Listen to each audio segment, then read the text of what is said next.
What's up, everybody? Welcome back to Team Fish Knuckles YouTube channel. So we haven't done one of these interviews in a very, very long time. I think we did some during the online era, and I think the last one I actually did was with Kyle in Memphis Regionals for his Buzzwole deck. It's been that, or maybe his Lycanroc deck. I can't remember. It's been that long since we've done an interview. But over the past weekend, of course, we had Salt Lake City, and there was a Malamar player who actually got top 16, and I don't know, that's really surprising to me and exciting at the same time too, because I didn't think Malamar was it wasn't on my radar, so that's pretty interesting. But yeah, if you want to go introduce yourself real quick, some about you, some compliments and stuff like that, start it off. Yeah, for sure. So I'm Gabe Shumway. I just ended up getting top 16, as you said, this weekend. I had aged up into Masters shortly before the pandemic hit, so I had gone to one regionals before then, bubbled out of top 8, and then kind of just cut off all my momentum there. I feel like a lot of people know me from the online era, but I've been playing since, juniors, been kind of playing at Worlds and everything for several years, but feel like I'm just starting to make more of a name for myself now, whether it's in the online era and then from this weekend. But yeah, I'm at 562 now for points, so I just got my invite this weekend. And excited for the rest of the year.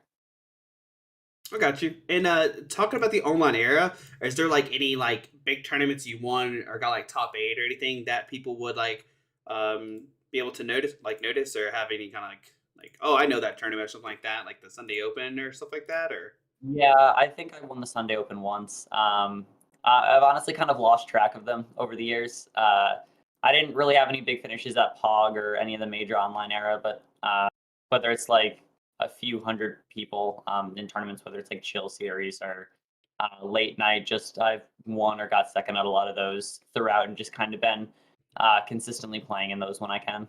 Okay, that's pretty cool. So, like I said, congratulations to Invite 2. How many points did you get from this weekend?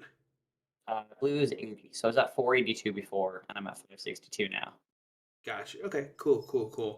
All right, so Malamar, like I said before, like I didn't really expect this on anybody's radar, especially with like, everybody's like hyping Mew up, Mew. Everybody's like screaming Mew and stuff like that. So how did we get to like Malamar? Like, was it the night before, or were you testing it beforehand, or how did we get to the Malamar deck?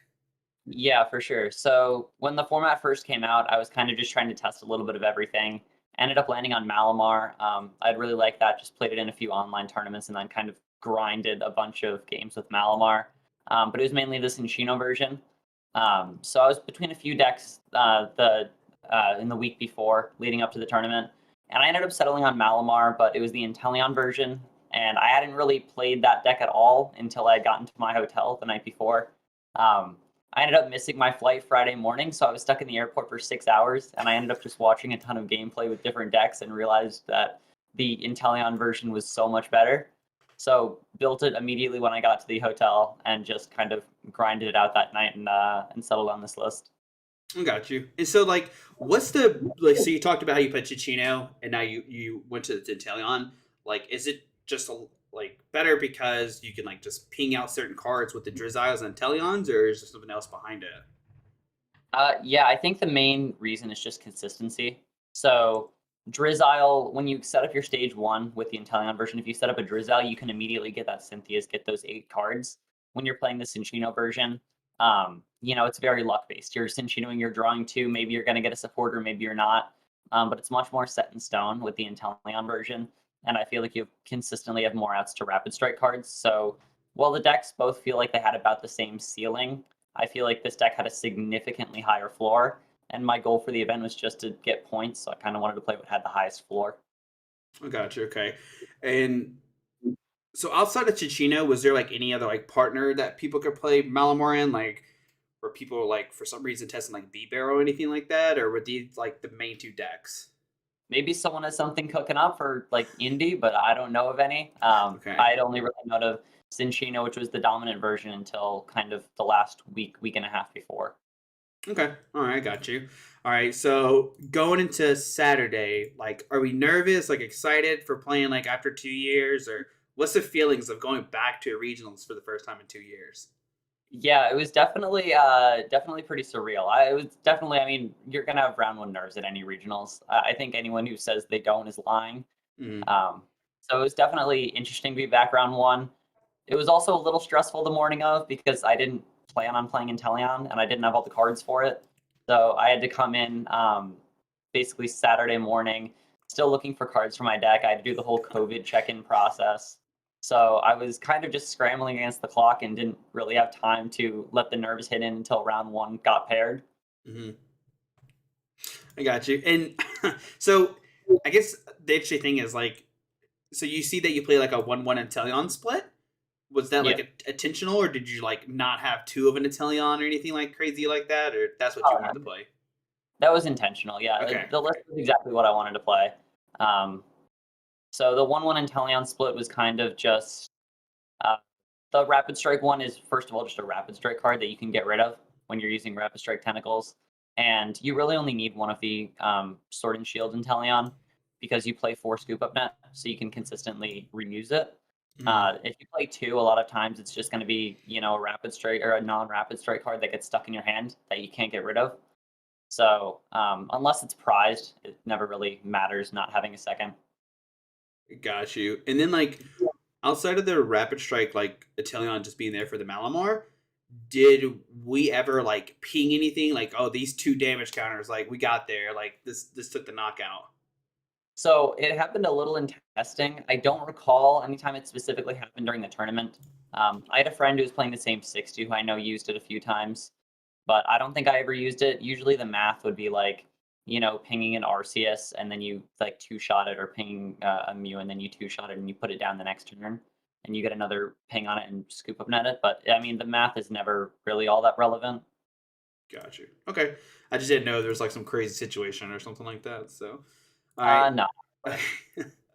All right. So yeah, let's go about day one. Like, what do we play against? How the rounds go? Anything spicy happen?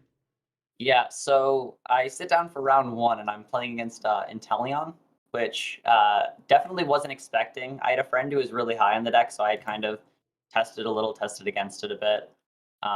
But definitely not what I was expecting round one.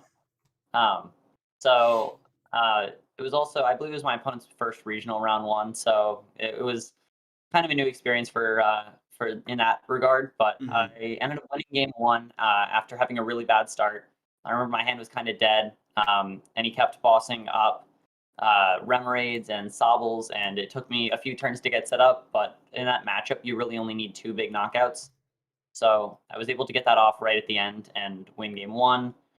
Game two, I scooped pretty early. I just remember not having the best start. And that's a big thing too with the deck. Malamar is going to play usually 20-minute games. So it's very stressful to play under time constraints. So even though I knew I had a chance in that matchup, I thought I had a better shot if I just go in fresh to a game three. So scooped with about 15 minutes left on the clock. And then game three, I specifically remember hitting 320 on turn two and then again on turn three. So just knocked out 2 Inteleon VMAXs straight up. Yeah, that's crazy. So went into round two, hit Malamar with Cinchino, and ended up just quickly 2-0ing that. The matchup's very luck based. It's just kind of who draws better. It's the one matchup where you want to go first with the deck too. So usually you want to go second because you have to keep calling in Brawly. But in a matchup like when it's the mirror and you're just trying to get the first knockout, you usually want to go first. Mm-hmm. But that was a pretty swift 2-0. Round three was definitely an interesting one. It was my first Mew of the day. Uh, Game one, I believe I scooped like a few turns in just because I had a bad start and felt better about my chances going forward. Game two, I won pretty convincingly. And then game three, we went in with, I think, just under 10 minutes left. And Mew has a lot of shuffling. So I was kind of worried about that. I remember just having to play insanely fast. There was a turn right at the end where I had a watch on, so I checked it and I knew we were just about to go to time. I ended up taking about a 30-second turn to get a knockout right before time was called, which gave me enough to win on turn three of time, which was very stressful. I know even a big thing too that I kind of realized with the deck is that, especially in time sensitive games, you have to accept that you're not going to play perfectly. And I hate tying naturally, Yeah. so I was trying to avoid that at all costs, but ended up winning that. Went into lunch break at 3-0. So when I got back round 4, I actually hit a good friend of mine who was on Dark Box, so like single strike Hoopa, or not single strike, single prize Hoopa Moltres. Okay. So I went into that, ended up going win-loss-win on that one. Their big strategy is they're trying to take a turn with Zigzagoon and the Chilling Rain Inteleon, where they can knock out an Inkay on the bench and knock out the Malamar in the active. So usually what I have to do is just set up 2 Inkays on the bench and try to prevent that. But they have their big swing turns like that, and sometimes you just will lose the prize trade on that. But usually they can't one-shot your Malamar super easily, especially early in the game. So that's kind of the strategy in that matchup. But I ended up winning game 1, and then my opponent just completely bricked game 3. Now, was that the Wheezing variant by any chance, or no?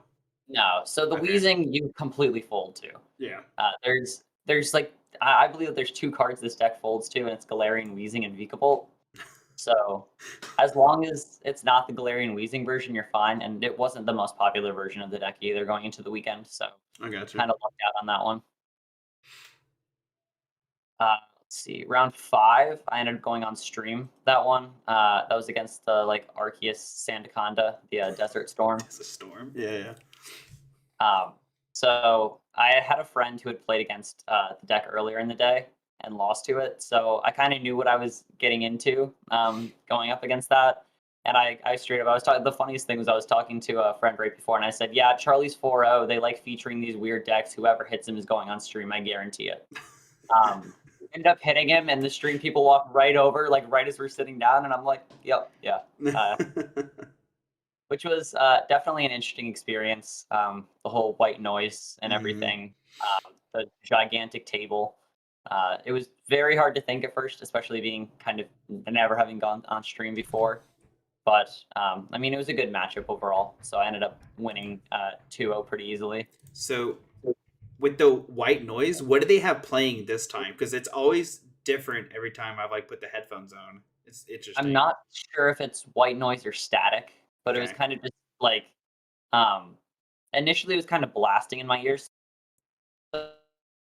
Supposedly it's usually worse, according to my opponent, but I was definitely not used to it. I couldn't really hear myself think at first, so I was playing much slower, and I definitely made some misplays just because I was kind of having trouble thinking at first. I rewatched the game and I was like, wow, I could have won this game an entire turn earlier, but it was definitely an interesting experience. It was just kind of a staticky noise. Got you. Okay. And like you said too, I noticed as well, like I think everybody else noticed too, like the table was like huge this time for some reason. Like you had to stretch so far just to cut their deck or something like that. It was very interesting. So yeah, there was a point where I know there's a little that you can pick up from the table mic. At one point, my opponent just like basically says, "Whoever a Pokemon hired to design this table needs to be fired." And I'm really interested if you could hear that watching it back. But it was definitely I didn't like the table at all. I got you. But ended up going to 5-0. Never really been in that position at a regionals. Typically in the past, I always kind of start off, 2-2 or 3-2, and then go on a winning streak. Mm-hmm. So I was telling my friends, I'm like, I don't know what to do now. Where do I go from 5-0? But round 6, I ended up actually hitting like someone who's kind of a local of mine who I had played at Cups and stuff before the pandemic, which is kind of cool. He was on Mew. Let's see. I'm trying to remember this one more specifically. I know I went loss, win, loss in it. But that's really all I remember. I know game 3, it came down really close. We went up in time. And it was a really close one, just ended up losing it. So 14-0, dream was over. 14-0. 14-0 dream. I'm like, I will never ID until I have at least one loss. So I think it's only happened like once or twice, I think. It's crazy. Yeah, but always worth a shot if I can go for it. Not necessarily in the cards this time around. Yeah. Round 7, I hit another Mew. So ended up going, this was the one that played the Tower of Darkness, and it was on stream the round before. So I ended up going win-loss-win against that. I believe my opponent scooped like a few turns into game 2 as well. Or into game 1, just to save time, and it was a close one overall. But again, if I draw well, I think it's just a really good matchup. Mm-hmm. Let's see. Then so I was 6-1 at this point, and I thought about IDing, but again, the solution was just kind of, if I get to 6-2, I'm going to be able to ID anyway. I'd rather get as many points for a potential top 8 run as I can. So I went up against Arceus Mali VMAX, which I thought was a good matchup. I'm starting to question it now. Okay. So I went in game 1, just got, my opponent just went Marnie Max Jammer with the Malamar VMAX, Yeah. and I completely bricked. And then, yeah, I mean, that's just how it goes sometimes. Yeah. I think the matchup's kind of rough if they can stick a Max Jammer, just because you're often shuffling almost your entire hand into the deck. So a lot of times they can just boss the Octillery to cut off your out to Korrinas and get the one good card out of your hand. It's kind of just dead in the water from there. Game 2, I specifically remember having a turn where almost every card in this deck is an out to a Rapid Strike card in some way. So if you have a Malamar with an energy and you Cynthia's, say it's for 8, for example, odds are you're going to have 8 outs to a Rapid Strike card. And I ended up going Cynthia's, and I believe I drew like 4 of the 6 dead outs in my deck when drawing 8 cards. And I was like, yeah, it was at that point, it was already turn 3 or 4, and I just picked it up and kind of went on with my day at 6-2. And then round 9, like going 5-0 to 6-2 was obviously kind of a bit disheartening, but I wasn't going to complain about being in day 2. Yeah. When in round 9, I actually hit Drew, who ended up winning the tournament. And we just kind of ID'd and called it a day from there. I got you. And then let's say like going to day 2, like because at that point you pretty much know like almost every deck. I think like most decks were published. I think late that night. Were there any matches you saw like in day 2 that you're like extremely scared of by any chance? It was mainly Jolteon, so I made the conscious decision not to respect Jolteon and just make my list consistent, not putting in the mana fee. Mm-hmm. And I was not really expecting that many Jolteons to make it. There ended up being 3, I believe, in day 2. 2 of them came in at 6-2-1. And I sat next to one of the Jolteon players a few times in day 2. So I was kind of the mindset of, as long as I don't hit the Jolteon, I should be good. I got you. All right. So how did day 2 go? Wait. So before we talk about that, like going into day 2, like were you just pumped just to be there, or like what's the feeling of like getting a day 2? I guess, right? Yeah, again, I was just trying to get my invite off this. So I was kind of just trying to get some points and move on. So being in day 2, it felt really good. I was also thinking about it. I think going into day 2 at 6-2-1, if I'm going to go into day 2 with that record, I want to be playing a deck like Malamar, which doesn't really take any hard losses to any top decks. I felt like I could go and I wasn't playing Mew, where I could hit something like Gengar, my day would be over. Mm-hmm. I was playing a deck where I kind of had a shot against everything, which I feel like was one of the few decks that I could realistically make top 8 with. True. Yeah, like it didn't have a big target on its back, so like who cares? Like you take the 50-50s or 60-40s, whatever it is. Yeah, so I understand that. All right. So how did day 2 go though? Yeah, so going into day 2, I believe it started at like 7:32. Definitely not fun waking up that early again. But round 10, I hit the Arceus Inteleon Birds deck. It was the same list that ended up getting top 4 and top 8. And I ended up beating that 2-0. So game 1, I believe it was turn 2, 280, and just knocked out an Arceus. And I think ended up doing the same thing turn 3 or something, game 2. So I just got off to really hot starts both games. And their list doesn't play Big Charm or any like big attackers. I don't think it plays a heavy Charon's Care. So it's kind of a matchup where, as long as I get set up well, it's much easier to beat. And it's much more like low maintenance to get knockouts. Mhm. So I ended up 2-0ing that, moving to 7-2-1. And then round 11, I hit Gengar, which it was a friend of mine. So obviously I didn't like that going in, but as far as matchup wise, I felt fairly confident. And we ended up, that matchup can take a while too, just because they're attacking with Houndoom. It's kind of single prize on single prize. So Game 1 ended up being about 35 minutes, and it came right down to the end. I was put in a spot where I had one turn to hit 320 on a Gengar, which usually you can do pretty easily. I had a lot of outs in my deck, but just ended up kind of drawing really badly off of Marnie, and could not hit it. So, I mean, it was close and all, but it ended up being the next card was the Evo Incense that I needed to be able to set up perfectly and get there, but couldn't quite finish game 2 in time either. I think I was at 4 prizes when we went to time, and I just picked up my cards because there was no real way I could win. Yeah. So I ended up getting 1-0. Definitely was a little disheartening, but I thought at the time that I still had a chance at top 8, and I was glad to see a friend moving on as well. So I went into round 12, hit a Mew. This was also a very interesting round because my opponent sat down and was like, "Wow, I've been following you a lot lately in a lot of your runs," and I had never had anyone come up and like recognize me as kind of someone they looked up to before. So Oh, that's cool though. it was definitely a really Yeah. interesting experience. Something that I hadn't really gone through before, and it was really cool to happen at like the first IRL event back. But they were playing Mew. Ended up winning game 1 because they usually just go 2 Meloettas and 2 Mews in the matchup. So as long as you get a knockout by turn 3 and just chain knockouts every turn, you're usually fine. So ended up winning game 1, and this deck usually goes second, as I mentioned. My opponent chose to go second game 2 and just straight up donked a Remoraid. And but I was kind of the mindset of like, at least we're going into game 3 with enough time where I'm not gonna have to play super fast or anything. Yeah. So went into game 3, just set up really well and won that pretty easily, which was definitely really nice. Going into round 13 now at what was it, 8-3? Yeah, 8-3-1. Again, all my opponents were super nice on the day too, which definitely made IRL. Coming back to IRL really fun because I know everyone always has their salty experiences of that one opponent that they really hated playing or everything. But I went up against people who were really nice all day, which definitely made regionals fun. Oh yeah.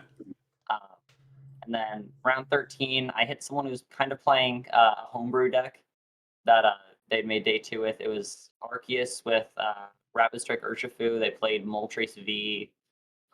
There was the regular Moltres in there. There's Yveltal in there. There was a lot of cool pieces, and I kept having to check their discard over and over.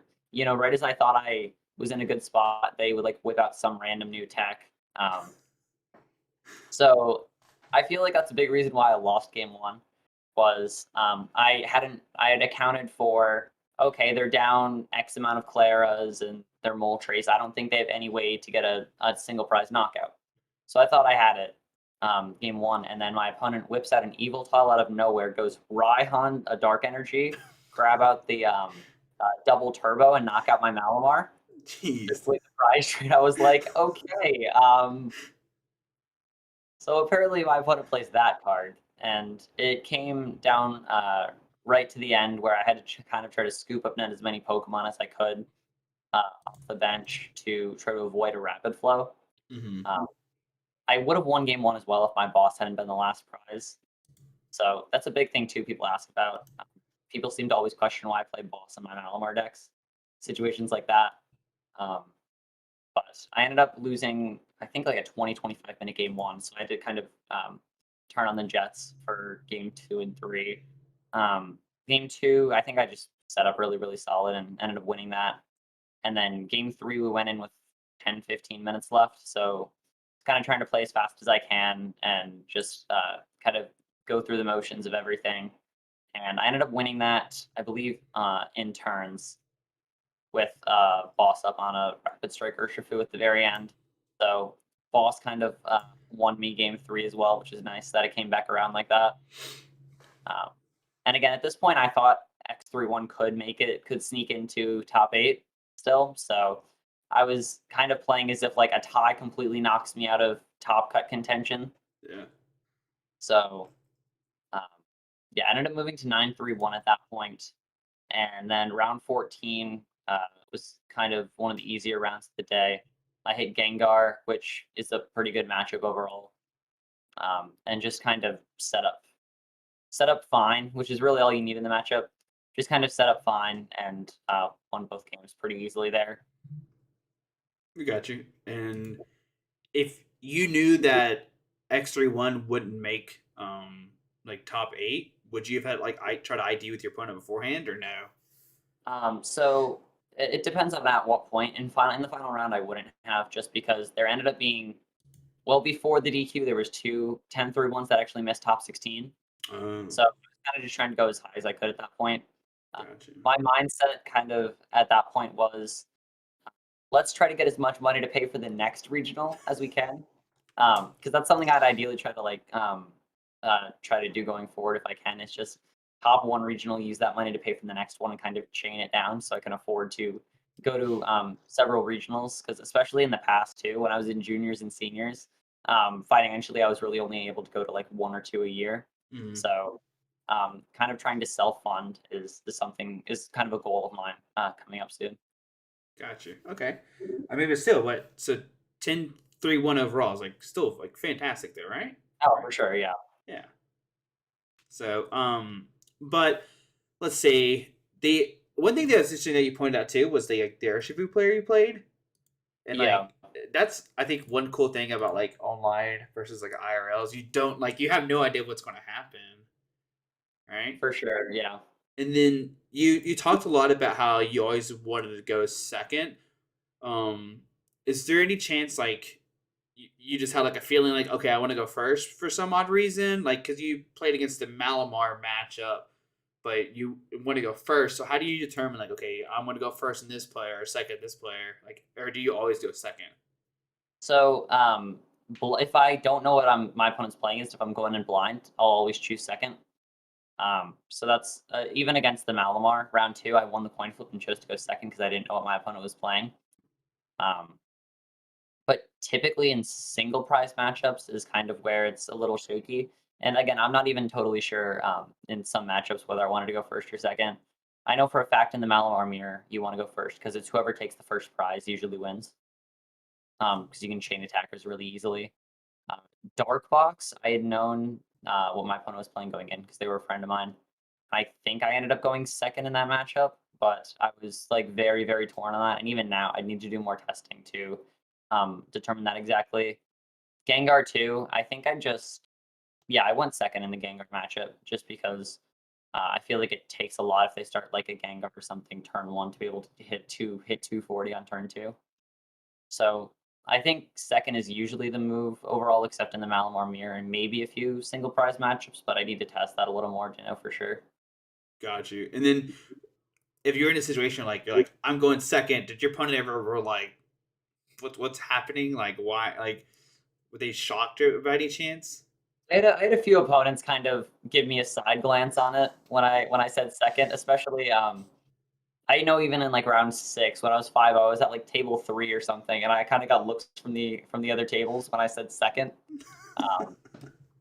But the shocking thing is I only had 2 opponents, I believe, the entire tournament who actually chose to go second, which is definitely correct, I think, in the matchup.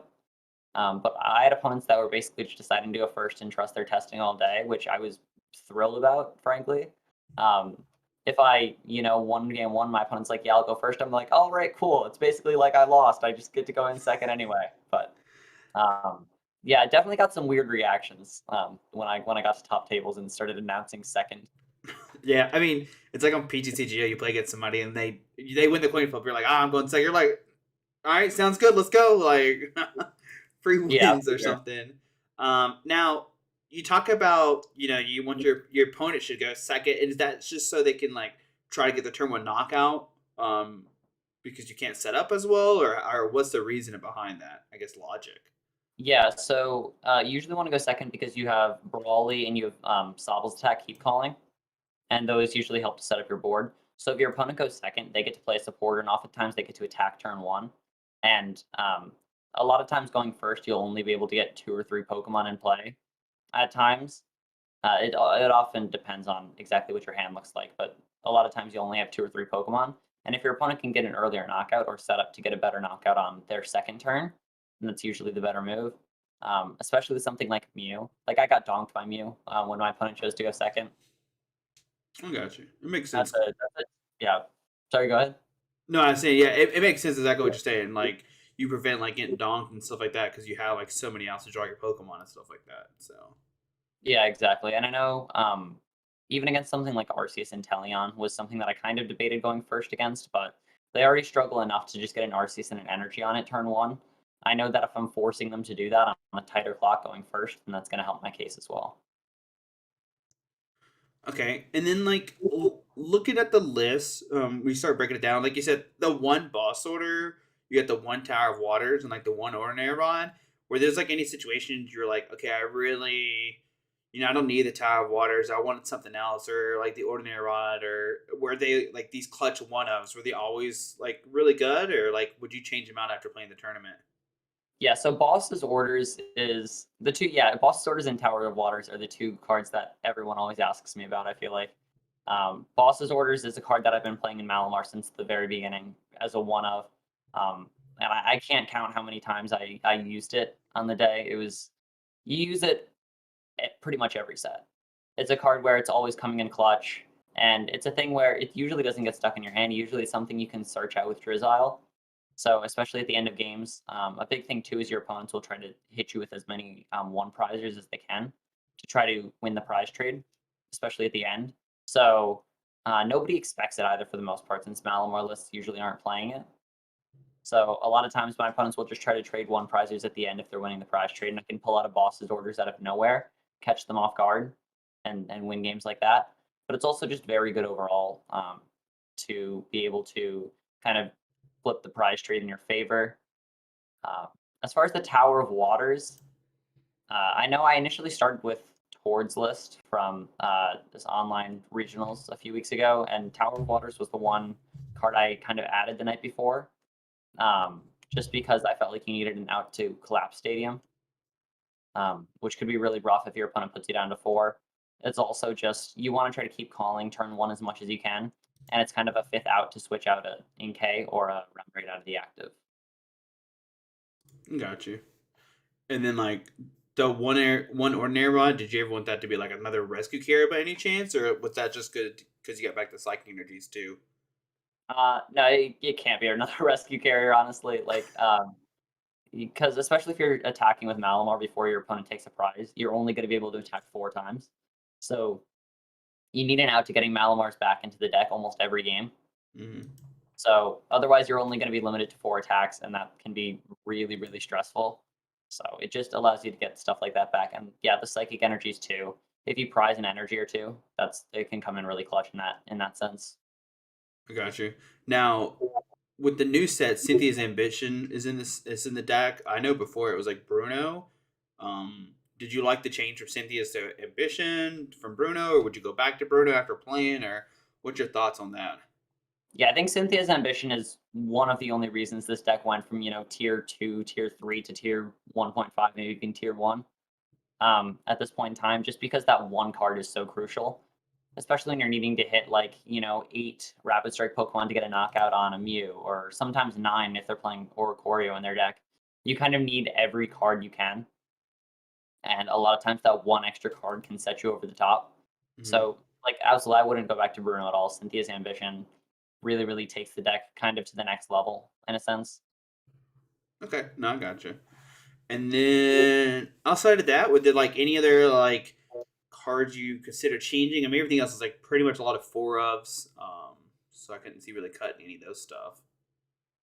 Yeah, I mean, initially there was Quick Ball on the list. I decided to cut that the night before, just because I feel like you already have enough outs to searching, and Quick Ball, discarding one card can be really good at times, so you can increase the number that you're drawing with Cynthia's. If you're discarding another supporter that's stuck in your hand, it can be really good, but there's also times where it can be really bad, and you need another Pokemon, and you need some sort of out to get there, but instead you're stuck with a Quick Ball, and you have to discard another card from your hand.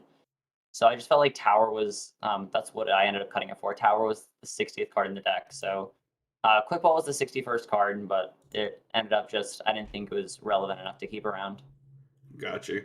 And then, so after like Drew won like Collapse Stadium, do you think it's going to be like so much of an increase that you need to put like a second Tower of Waters to counter that by any chance, or you think the one Um, is still good enough? I'll be honest, I've not touched Pokemon cards since Drew won, since the end of the event. I had like kind of an all-day flight yesterday and then right back into school. So this is purely theory. I don't think it's necessarily needed. It's definitely something that you could try out, but I feel like I feel like you can win with 4 bench Pokemon. If you just have one out to it, they're going to need to draw both of them pretty efficiently. And that deck, I don't believe it's playing Bibarel and not Inteleon. Yeah. So it doesn't have an efficient search engine past Starbirth to be able to guarantee that collapse stadium. So a lot of times if you bump it one time and you can search your stadium right out with Octillery, I think that should be enough. Okay, that's good points. Now this weekend is Liverpool. After what won, like I mean, you're talking about like Big Charm Arceus Gengar, which Drew said don't play again, but I know people just kind of copy pasta what decks won anyway.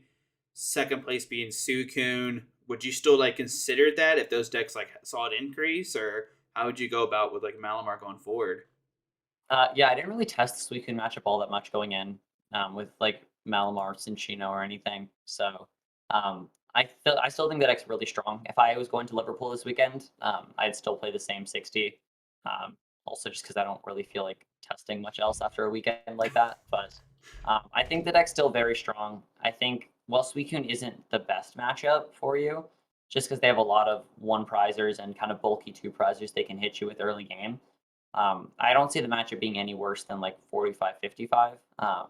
Again, not really speaking for much testing, but I feel like it's still a really, really solid meta call. I know I was talking to Drew after we ID'd, and the matchup's definitely not bad for my deck by any means. I think Malamar can pretty realistically beat Arceus Gengar as well. So I think both decks you have a pretty solid matchup against, and I think it's definitely a good call going in. Yeah, so if you go to Liverpool, do your Malamar testing. Hurry up. Yeah, for sure.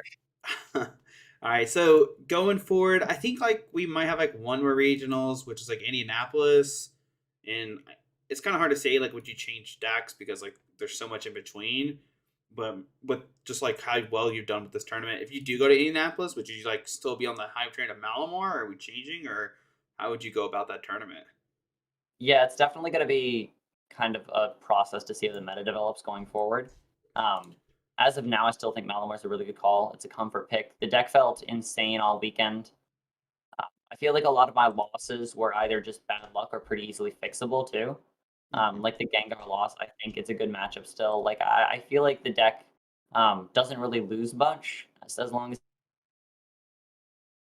the meta doesn't drastically switch to like, oh, Galarian Weezing is tier 1 again, or oh, Vikavolt Flaffy's a big deck. Like the deck kind of always has outs against anything, so I feel like it's always going to be a pretty solid call.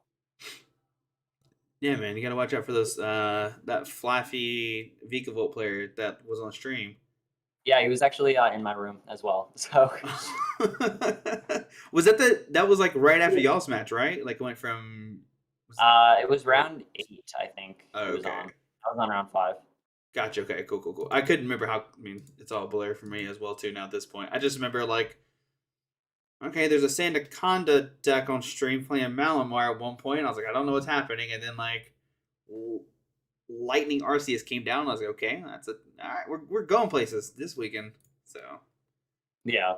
yeah, but I do. I mean, like you said, the good thing about your deck too is like you went 2-1 against Mew, right? So I was looking at no 3-0. 3-1. 3-1. Okay, sorry. And would you say like overall it's like Mew is like a good matchup? If you had to play it 9 times, like you're winning 8 of those 9.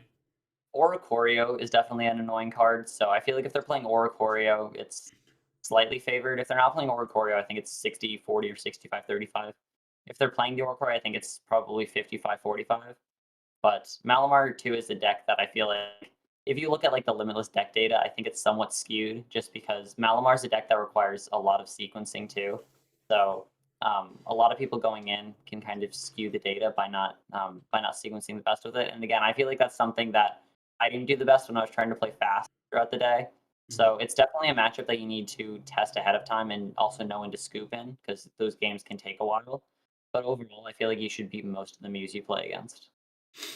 And that's a really interesting thing that you point out too, because I've heard people talk about like, oh, this deck's not good because it did bad at limitless stats, but like limitless stats, you don't know who's playing it, and it could be like their first time ever playing it. So like yeah, you could have this brand new player who's never played Malamar go 0-9 because they just don't stop playing it for some reason. Now the stats are like thrown off on it too. So Yeah, there's a lot of decks like that too. Like I know I was considering a few other decks with matchups that looked really bad on limitless data, but then I tested it out and I was like, this is not nearly as bad as it looks. I got you. And then one thing they talked about that if somebody's watching this and they really don't understand the concept of it is scooping, right? Like going to the tournament, and I know a lot of the veteran players were talking about it too. Like the thing that makes a difference between like really good players and like players is like knowing when to scoop. So like looking at this deck, like at what point do you consider, okay, I'm game over, let's go to game two, go to game three? How do you determine that while playing Malamar? So there's kind of two ways that you can go about it. One is map out how many attackers your opponent is going to get knockouts with and how many attacks that you can take. So against something like Mew, they can take knockouts with 2 Meloetas and 2 Mews. So you're usually going to need to take 4 knockouts with this deck to win the game. So if they take 3 prizes and you don't have a knockout yet, that's usually a good time to scoop because at that point they need 3 knockouts, you need 4. So they're going to win statistically that way. So there's points where you straight up like cannot win statistically, and then there's also points where you have to be very aware of the time. Like I wore a watch all tournament, and I tried to stay as aware of the time as I could. And there were sometimes cases like I know round one where my opponent said it was his first regionals and he's kind of new to IRL play and like was kind of shuffling slowly and I knew the game wasn't going to finish super fast. So even though I knew I still had a good shot at winning that, I felt like I had a better shot if I went in it to a game three. So a lot of times it's like you'll have to acknowledge if you win game one, at what point will you not be finishing a game three? And at what point do you need to scoop to try to be able to finish a game three? So especially if it's a good matchup and you think you've gone down a few prizes early in a game, a lot of times I'll just pick it up from there if I know that we only have 15, 20 minutes left on the clock. Gotcha. And yeah, that's a great thing to point out too for new players. If you're watching this, like wearing your watch might seem crazy, but just having the mindset of like, okay, how long is it to 15 minutes? Okay, if I lose now, do I have enough time? If I scoop, okay, I have 15 minutes left. Let's go ahead and scoop 15, or do you waste like 10 minutes to try to squeak out a game two win, and it's like not in your favor? Then you probably just want to scoop. And I think that's a big thing that it does take some skill. Um, is there anything else that you would like point out that's like from experience from a regionals that you would like offer to people outside of like the scooping stuff? Yeah, I was gonna say, I mean, scooping I think is the most underrated part, especially playing this deck. But as far as like the actual regionals process itself, the biggest thing is just like if you're going to your regionals, your first regionals or regionals for the one of your earlier regionals, make sure to take care of yourself throughout the day. Like I always bring like several waters with me. I always have snacks throughout the day. Is like a big thing that nobody really acknowledges. I feel like with regionals, it's just like take care of yourself. I've gotten dehydrated at regionals before, and it is not fun. Mm-hmm. So that's the biggest thing. You're gonna play better. You're gonna think better if you take care of yourself throughout the day. But as far as like in-game stuff, I think that's kind of the major thing. Is just make sure you're playing at a good pace. Know the clock, and as you play in more and more regionals, you're going to develop that inner clock that players have, where they kind of know how much time they have left and when they need to concede and everything. So it's just kind of factors that you'll get more used to the more regionals you go to. Yeah, I agree. And then talking about like water and snacks at the regionals. I mean, I didn't go obviously, so I have no idea how it works. Were they like super strict of like, hey, you can't have a water bottle on you? Or were they pretty okay with like you just take like a sip of water here now and then, or how did that work out? So I'm not a good person to talk about this because I was like quickly taking sips of water at the table in between rounds, so I didn't Mm. get dehydrated or anything. And apparently, you're not supposed to do that, but I didn't get caught doing that until round 14 when someone pointed it out to me. But apparently, you're not allowed to take sips of water at the table. So uh, definitely, there's a designated eating and drinking area, so you have to go there. So definitely go there in between rounds and take drinks of water if you need. And then snacks as well. You're all gonna have to go to that area. it's an area where you can just kind of sit down and eat or do anything. And I know lunch break was fairly short, and I finished right before time that game, so I didn't even eat lunch. I just kind of had snacks throughout the day. Mm-hmm.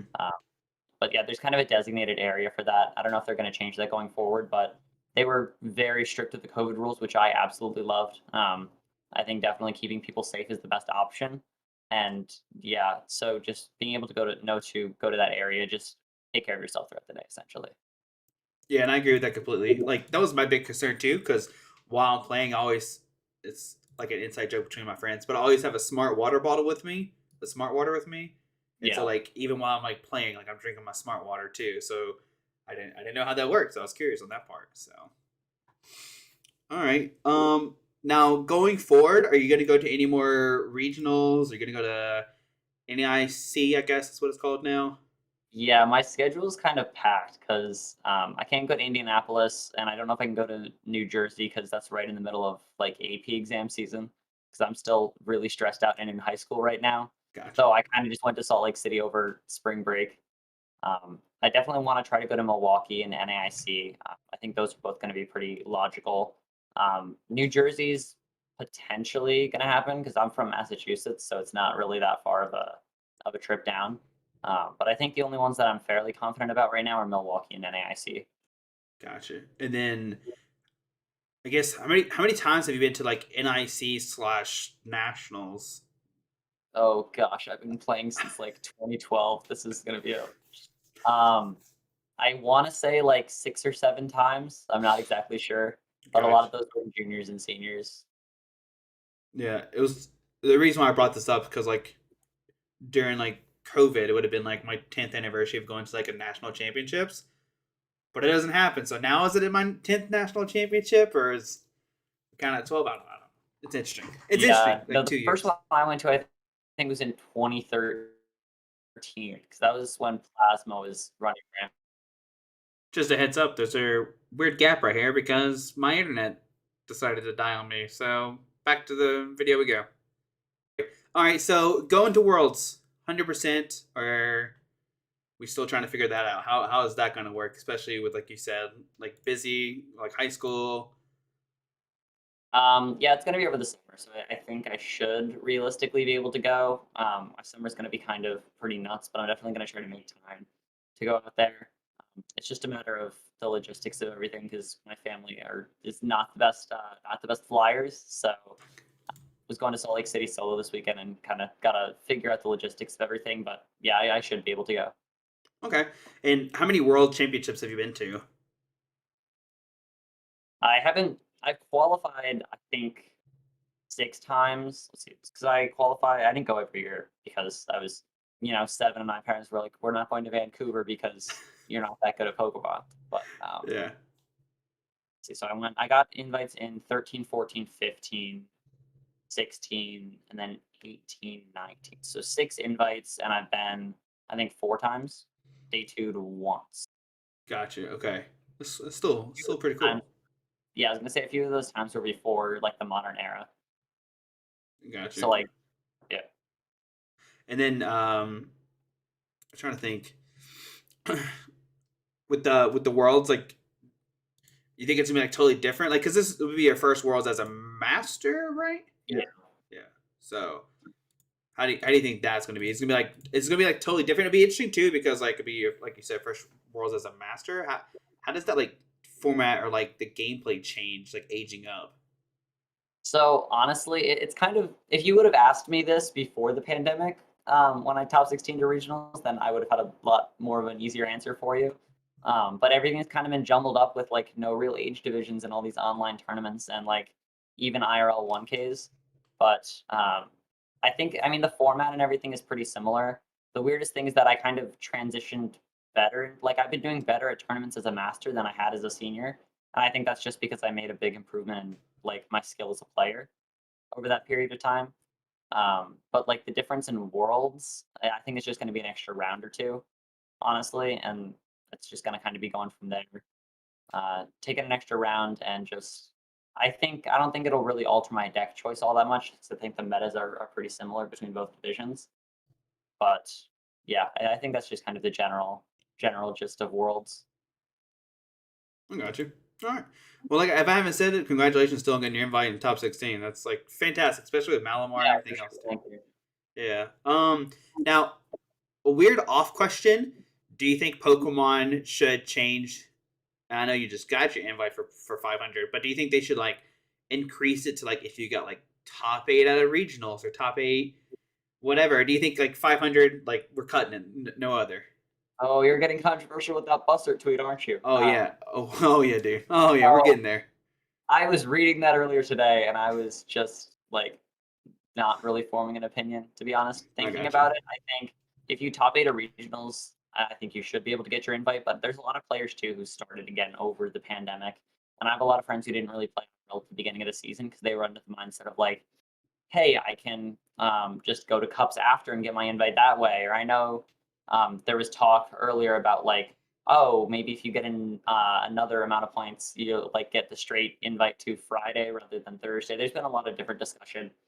Um, so I don't know if you knew about that or not, where like they're going to increase the amount, and if you get over 500, then you get an invite to like the next day. Yeah, Um, yeah.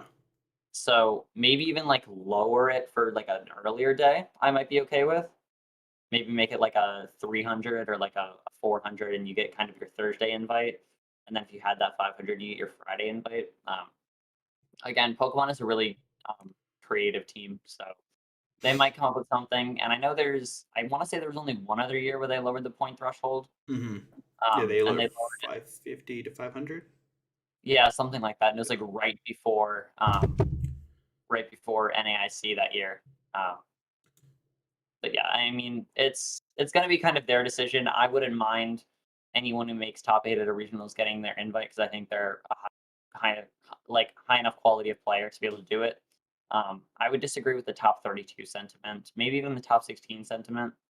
But again, it's not really my decision to make. Yeah, I yeah. don't mind worlds being inclusive, but I don't really have too strong of an opinion on it since I've kind of played in very exclusive and also very inclusive worlds in the past, and I don't really have that much of a preference. I got you. No, it's just interesting because I mean, when I did the talk with last week and Nick and Kevin were on it, it was also something we discussed about too. Because like Nick was like 20 points away from his invite as well too. And I was like, Nick, how mad would you be if you like got day 2 and then they said, hey, just kidding, it's 450 now. He's like, well, I'd still go regardless to regionals. And I was like, oh, that's a good point. Yeah, if I got lowered, I don't know if I would have gone to Salt Lake City because, well, the big thing too is I really only went because I found one of those old like play Pokemon cards that they issue when you get like money at a regionals, those like pieces. Yeah. I found one of those. So I planned, I didn't know I was going until like the Tuesday before. Because that Monday I found one of those old cards and I was like, this still has $500 on it. That can realistically pay for my flight. And it was set to expire in like a few months, and I was like, well, I might as well just use it on a regionals. Might as well use it while you have it. No, I agree. So that's pretty cool though. All right. So anything else you want to talk about? Shout outs or you want to plug your Twitter or anything else? You're free to Oh do yeah, whatever you want to, man. sure. Yeah, you can follow me on Twitter over at Shumway Gameplay. I post about events there. Currently unsponsored, so if you're looking for a player that does well at regionals, hit me up. I think my DMs are open. Um, as far as shout outs to players, shout out to my roommates at Salt Lake City. Shout out to Ryan for 60ing with me, and everyone else me test. Uh, Shout out to friends, family, everyone who helps kind of get me down to these regionals and make sure that I don't completely scrub out. You're the best. And shout out to you for doing the interview. That's very, very cool for you to do it, especially with me and stuff like that, and talk about Yeah, Malamar and. I kind of grew up on your old regional interview videos as a junior and senior, so it's kind of surreal to be on, honestly. Yeah. Like I said at the beginning, I've been slacking because as you get older, it's hard to do these videos now. I know it's difficult, but yeah, I appreciate you doing this. Good luck in the future. If you, like I said, you're going to Milwaukee and NIC. Hopefully, fingers crossed, I'm able to get off to go to NIC, and I might be going to Worlds just to go. So we'll see. But yeah, guys, I'll have all links down below to his Twitter. Go follow it. He's got the list there. I imagine you'll do like any tournaments. Do you post your list when you do well at like tournaments, like online tournaments too, or how does that work? Not always, most of the Gotcha. time. I was sponsored for a brief period of time, so I kind of was forced to do that for a little while. But a lot of times it's more like Like when I have interesting or fun lists or like IRL tournaments as well, I'll usually post it. Gotcha. And there we go. All right, guys. Well, thank you for watching. I hope you learned something new about Malamar. I know I did because I have not really played Malamar this much, and it definitely opened my eyes a lot. So I appreciate that. But yeah, guys, thank you for watching. Have a great day. Alrighty.